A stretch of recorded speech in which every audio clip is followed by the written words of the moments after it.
যারা বর্তমান ক্ষমতা আছেন, যারা ভবিষ্যতে ক্ষমতা আসার স্বপ্ন দেখতেছেন, আমাদের শাপলা চত্বরে যদি কোনো বিচার না হয়, পিলখানা হত্যাকাণ্ডের বিচার না হয়, জুলাই আগস্ট 2024 বিচার না হয়, বাংলার জমিনে কোনো সরকার ক্ষমতা দেখতে পারবে না, ভবিষ্যতে কেউ ক্ষমতা আসতে পারবে না ইনশাআল্লাহ।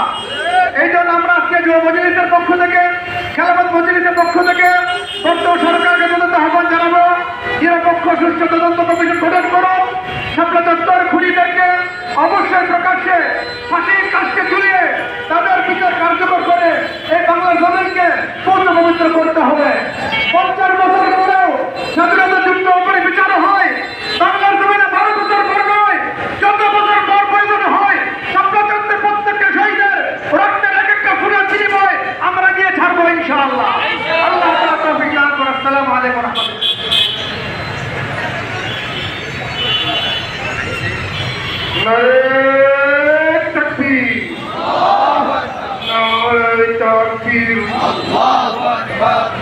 শাপলার হত্যাকারীদের বিচার চাই, করতে হবে।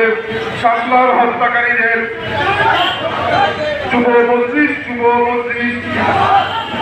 জিন্দাবাদ জিন্দাবাদ। এই পর্যায়ে বক্তব্য রাখবেন বাংলাদেশ খেলাফত মজলিস গাজীপুর জেলা শাখার